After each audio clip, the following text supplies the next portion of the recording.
Fala pessoal, bem-vindos a mais um vídeo do meu canal. Hoje nós vamos falar um pouco do assunto que todos estão falando, que é a questão da guerra da Rússia com a Ucrânia e quais são as implicações disso para os seus investimentos. E além disso, vou trazer mais algumas notícias interessantes para vocês, tá certo? Então vamos lá.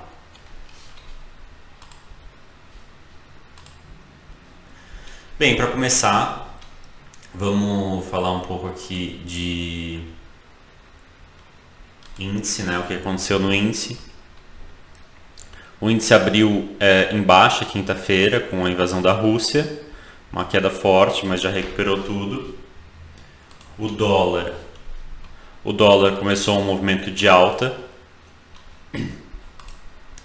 Por que o movimento de alta começou e não parou, né? Se as tensões diminuíram?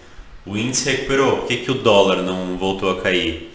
Porque ele já estava caindo aí há 2 meses, né? Chegou aí próximo da marca dos R$5, $1 R$5. Então já tinha uma queda bem forte. E aí o mercado estava esperando algum motivo, talvez, que justificasse essa compra. E para esse movimento fazer pelo menos uma correção, né? E o motivo chegou, que foi as tensões da Rússia com a Ucrânia. Então, por isso que tem esse movimento. Talvez o dólar até suba mais aqui nos próximos dias, inclusive, tá? Então, a gente precisa olhar o geopolítico, né? Que é a questão da Rússia com a Ucrânia, mas precisa olhar também que o dólar já teve uma desvalorização muito forte nesses últimos 2 meses. Então, qualquer coisinha que acontecesse, né? Qualquer coisa que talvez acontecesse de crise política ou qualquer tensão a respeito de guerra ia fazer com que o dólar subisse, tá certo? É aquela coisa, pessoal, quando a empresa está barata, qualquer balanço mais ou menos para bom faz a empresa subir. Quando a empresa está cara, qualquer balanço que não seja muito bom faz a empresa cair. Então é isso. Então quando o dólar caiu muito, qualquer tensãozinha que tivesse ia fazer o dólar subir. Então é importante saber isso também, né? Quando existe um fundamento para a coisa subir, qualquer notícia meia boca faz ela subir. Quando existe um fundamento para aquilo cair, qualquer notícia meia boca também faz ela cair. Então isso é importante. Às vezes a pessoa, a empresa subiu por causa da notícia X, caiu por causa da notícia Y. Poxa, a empresa estava, sei lá, com PL de 200. Cara, qualquer notícia que não for muito boa vai fazer a empresa cair. Porque a empresa está muito cara. Esse é o ponto. Nossa, a empresa está com PL de 5. Está sem dívida, está crescendo, está ótima a empresa. Cara, qualquer notícia meia boca faz a empresa subir, entendeu? Porque a empresa está barata. Esse é o ponto. Então vamos para o DI. O DI não afetou muita coisa, né? Continua lateral. Vamos para o ouro. Será que o ouro subiu? O ouro subiu, mas já corrigiu, tá? E o S&P também abriu quinta-feira numa baixa forte, mas já corrigiu também. É que assim, o medo das pessoas é: será que vai haver uma guerra entre OTAN e Rússia? Só que a Rússia invadiu a Ucrânia, a OTAN colocou sanções econômicas parecidas às sanções que ela já tinha colocado em outros anos, tinha colocado lá em 2014 também, um pouquinho mais talvez dessa vez, algumas sanções um pouco piores, mas não saiu muito dessa retórica. E a OTAN praticamente deixou claro que não vai fazer nenhuma ação militar contra a Rússia, por causa da invasão da Ucrânia. Então o mercado disse: opa, vai acabar em nada. Putin vai ocupar a Ucrânia e, enfim, vai ficar por isso. Muito bem. Panorama geral aqui do que aconteceu no mercado. Bem, vamos começar falando um pouquinho de Rússia, né?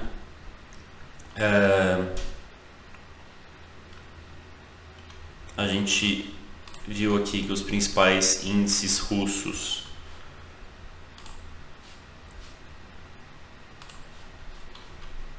caíram muito, então a gente vê uma queda aqui até o topo do topo ao fundo, 68% de queda. O RTSI, aí a gente tem aqui o MOEX também, que foi basicamente a mesma coisa. Então imagina, né? Se no Brasil não é fácil às vezes a gente investir, para o russo também não deve ser, né? Com essa volatilidade do índice. Preço do petróleo, ele deu uma porrada quinta-feira, mas depois voltou para o nível onde ele já estava. Coloquei aqui minério de ferro, não teve muita alteração. Tá, era mais para mostrar isso mesmo, pessoal. Vamos para as notícias agora. Então, primeira notícia é como os conflitos passados impactam as bolsas pelo mundo. Então, uma notícia da Forbes, bem legal. Essa notícia que ela fala que os principais dados, né, da queda, analisando que feira quando nós Nasdaq operou de recorde novembro. Tá, aí fala um pouquinho da queda que teve nessa semana dos índices americanos. Fala que no ataque terrorista de 11 de setembro, para quem não acompanhava o mercado naquela época, igual eu não acompanhava, o S&P caiu 12% ao longo de 11 dias, mas recuperou as perdas após um mês. Então, para a gente colocar sempre em perspectiva, né? Eu acho sempre importante, tá acontecendo X, o que vai acontecer? Bem, olha para o passado, porque o passado provavelmente aconteceu X várias vezes. E daí a gente sabe mais ou menos o que vai acontecer agora.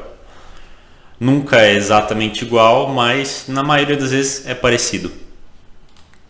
O que mais aqui?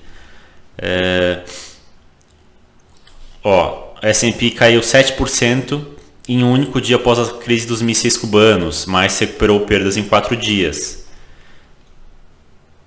Nada branco. E, embora tenha caído 4%, rebeldes militares atacaram as principais refinarias da Aramco em 2019. O índice voltou ao patamar em 41 dias depois. Então, aqui são eventos, né, que ele vai falando nessa reportagem de quedas fortes que houve na Bolsa Americana e quanto tempo demorou para essas quedas se recuperarem. Então, o ataque a Pearl Harbor, aqui já é algo, né, bem sério. Então, a Bolsa caiu 20% praticamente e demorou 307 dias para se recuperar. Mas o conflito se arrastou por 4 anos. Então a bolsa se recuperou mesmo dentro da guerra, mesmo estando dentro da Segunda Guerra Mundial.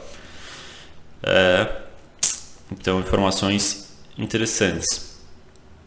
Aí fala um pouco mais aqui do plano de fundo, Vladimir Putin, e das perdas que houve na Wall Street por volta de 2%, né? As bolsas, o Nasdaq, o Dow Jones, o S&P caindo aí por volta de 2% quinta-feira, quando saiu a notícia do ataque. Vamos agora para as questões das sanções russas e como isso provavelmente vai causar inflação. Então, ele dá um panorama geral aqui de novo, né? Essa é uma reportagem da Money, tá? Ele dá um panorama geral do que aconteceu, dos aumentos no barril de petróleo, falando que a Rússia ela produz muito petróleo, produz muito gás, produz muita commodity e exporta muito isso. Então, no cenário global, ela tem muita importância como sendo um vendedor de commodities, assim como o Brasil é, de certa forma.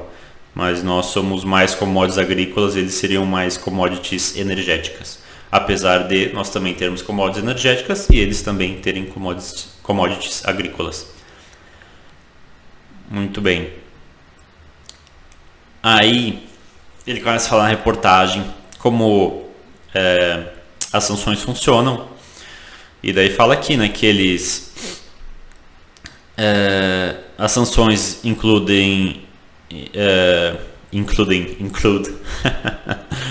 elas são de trocas, né, restrições a trocas comerciais, né, entre os países e a Rússia, viagens de russos,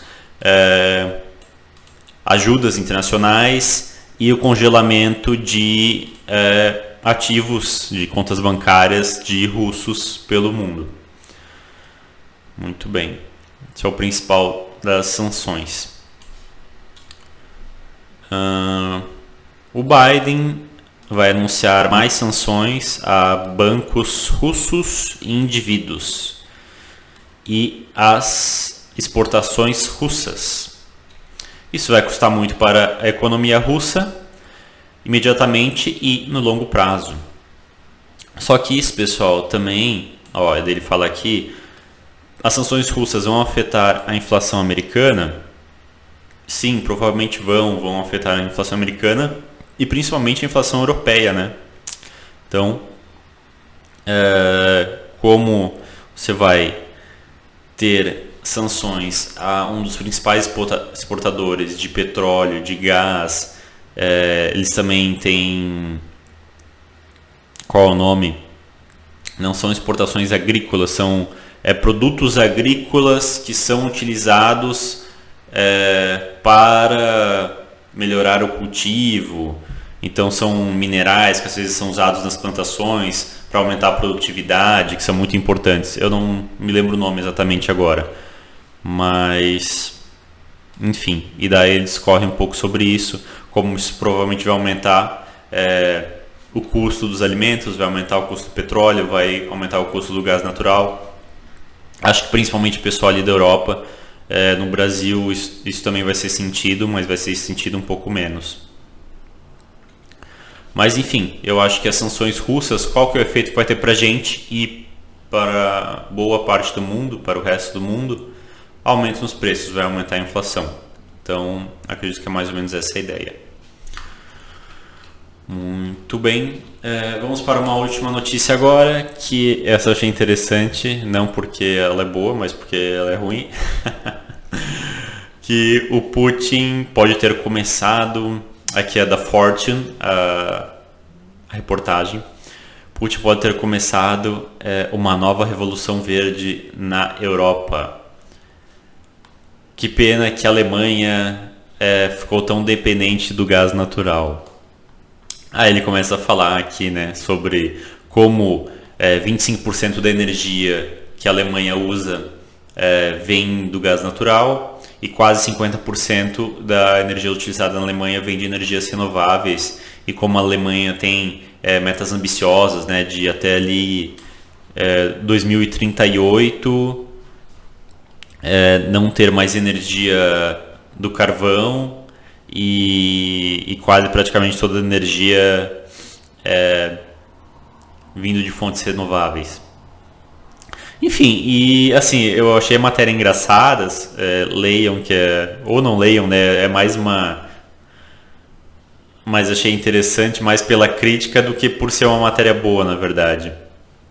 Em que daí quem escreveu a reportagem fica num wishful thinking, né? Que é a pessoa, eu gostaria que tal coisa acontecesse, então vai acontecer. É isso. Eu gostaria que a Alemanha tivesse energias renováveis, então ela vai ter. Então, assim, o que a gente tem para a Alemanha no curto prazo é uma inflação gigantesca no preço da energia. A energia na Europa é uma energia cara, a energia na Alemanha é especialmente cara, vai ficar ainda mais cara, talvez se torne a energia mais cara do mundo na Alemanha. Isso tem efeitos devastadores tanto para as famílias alemãs quanto para as empresas alemãs. Mas sim, existe aqui uma lógica, né, do que ele falou. Então talvez a Alemanha se torne mais agressiva com esses aumentos no preço do gás natural e de fontes de combustível fóssil. Ela acabe acelerando esse processo de energia limpa que ela já vem fazendo aí há um bom tempo. Mas no curto prazo, prejuízo bem grande para a Alemanha, muita inflação na energia da Alemanha. No longo prazo, bem, talvez tenha algo de positivo vindo disso, mas de novo, a inflação não, a energia na Alemanha vai continuar sendo bem cara, e pensando num horizonte longo, 10, 15 anos, quando toda essa situação já acabar, provavelmente a energia na Alemanha vai continuar sendo uma das mais caras do mundo. Então é um trade-off, né, entre a energia limpa ou a suposta energia limpa, né, dependendo da maneira que é feita, e uma energia mais cara. Tá certo, pessoal? Então falamos um panorama geral do que aconteceu na semana. É interessante, né, vocês verem ao vivo como que acontece as questões geopolíticas, né, as questões geopolíticas que A gente vê uma queda no índice, uma alta no dólar, uma alta no ouro. Então, as pessoas indo para ativos considerados mais seguros e fugindo de ativos mais voláteis, ativos menos seguros. E, enfim, acompanhando as notícias e entendendo qual que é o desenrolar tanto das sanções quanto, principalmente das sanções, né? Felizmente a guerra em si não vai afetar o Brasil, mas as sanções vão acabar afetando o bolso dos brasileiros. Então é interessante conseguir fazer esse link e ver em real time o que está acontecendo e quais são os dobramentos para as bolsas e para o nosso bolso também.